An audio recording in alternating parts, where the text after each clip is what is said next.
Okay, we're back. Math 200. This is notes from the note packet, chapter 6.6. That is actually page 14, but this is actually page 15 on the notes. We're working with application problems, so sort of like the real world problems. And so this is actually a formula I've seen in electronics, and I've seen it in Tech Math 2. And so they want us to solve for R sub 1. Now, just a reminder, these are different variables. It's the little sub 1 and sub 2. It doesn't work like a power, exponent, or square root, or anything like that. It's just they wanted to use the letter R multiple times, so they just put a little 1, a little 2, a little 3. You'll see that in a lot of physics problems. You'll see that in a lot of statistics problems, where they put little sub values.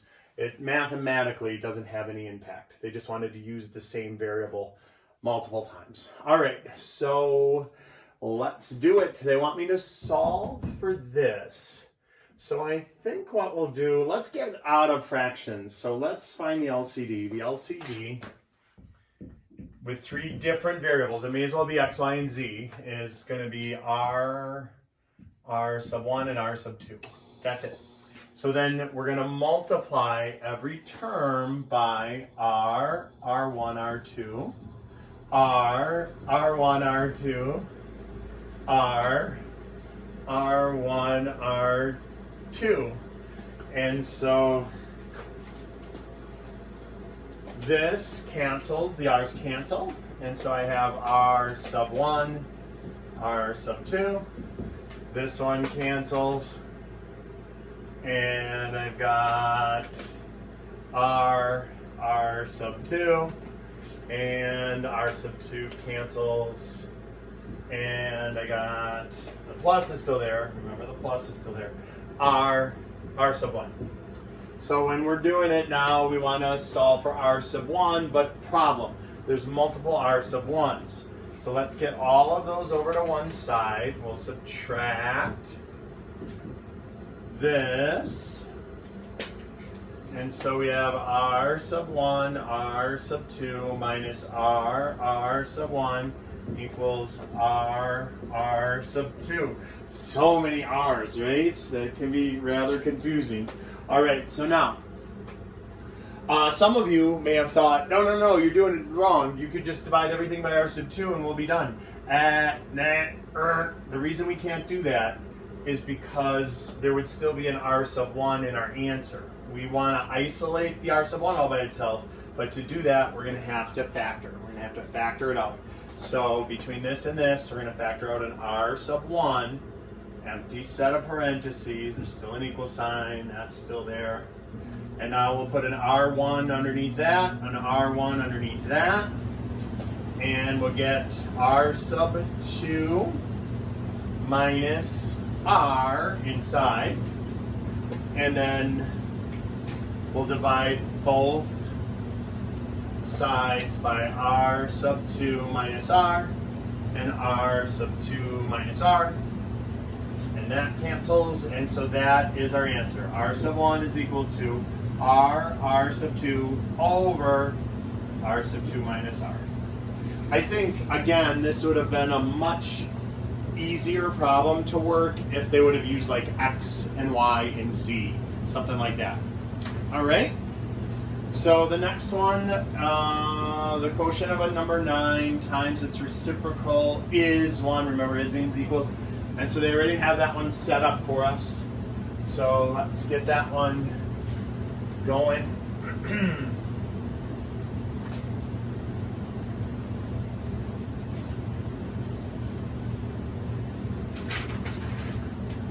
So we have this, we have n divided by 9 over n equals 1. So n times the reciprocal is 1. And now remember that's over 1, so top times top, bottom times bottom. We have n squared over 9 equals 1. And so now we're going to cross multiply n squared equals 9, but I don't want n squared. So some of you might say, yep, we're done. And we're not exactly done. We have a squared, and I don't want a squared. So what I'm going to do is take the square root of both sides, but whenever I do that, whenever there's an even powered thing, I have to look at both the plus and the minus of the result, so of the result of the square root. So plus or minus 3 is the answer. So what does that mean? That means positive 3 and negative 3. N is equal to 3, n is equal to negative 3. Now, if you want, you can use the shorthand, a little plus or minus, that's fine. There was another way to do this. After we cross multiplied from this step, if you wanted to bust out your sweet factoring skills, you could have moved the 9 over and had n squared minus 9 equals 0, and then multiplies, right? Perfect square, difference of two perfect squares, and n, 3, 3, plus minus, and so n would equal negative 3 and n would equal positive 3 that way. Either way is fine. So 3 and negative 3, next one, proportions, cross multiply and solve. So let's look at page 17. In your notes, 17 in your notes. We're gonna have x plus 1 over x plus 2 equals 5 over 3. And that looks complicated, but it's actually a pretty easy problem. Let's cross multiply and solve. So 3 times x plus 1 equals 5 times x plus 2. Distribute. 3x plus 3 equals 5x plus 10. And move the 3x over. And 3 is equal to 2x plus 10. And let's spread over the 10 over. Negative 7 equals 2x. And then divide by 2. So x is equal to negative 7 halves. All right. So now let's look at an application problem. Ooh, Earth and Mars. All right, if a 170-pound person weighs 65 pounds on Mars, how much does a 9,000-pound satellite weigh? And this actually isn't as difficult as a lot of people think. Let's set these up, and the trick to setting it up is to kind of label. Keep your label straight. So if I say 65 pounds, I'm going to say that's Mars weight. And 170, that's equivalent to 170 on Earth. And it really doesn't matter if I put Earth first or Mars first. It doesn't matter. I could say Earth on top and Mars on bottom. What matters is Mars is always across from Mars. Earth is always across from Earth. Your labels always have to line up in a proportion like that. And so let's see what they gave us. They gave us 9,000 pounds on Earth. And they want us to find the weight on Mars. And so now just drop the labels. Easy peasy lemon squeezy. 65 1/70 equals x over 9,000. Cross, multiply, and solve. And again, we expect kind of large numbers when we're working with the real world. So that is 585,000. I already worked it out. I didn't just do that in my head. Definitely 585,000. Doing the Rain Man thing. Right, so x is equal to, you divide that, it is 3,441.2. If it's a test or something, I'll tell you to round to the nearest tenth of pounds on Mars. Alrighty. Lovely. An experienced roofer can do a house in 28 hours. Beginner means 39 hours. They work together. How long will it take them both to do the job? So if you look at it, they have the little setup on the bottom of page 17, but all of these set up the same.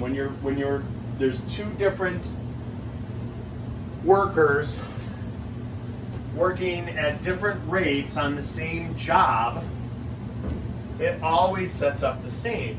And so it's, in this case, 1 over 26 plus 1 over 39 is equal to 1 over t.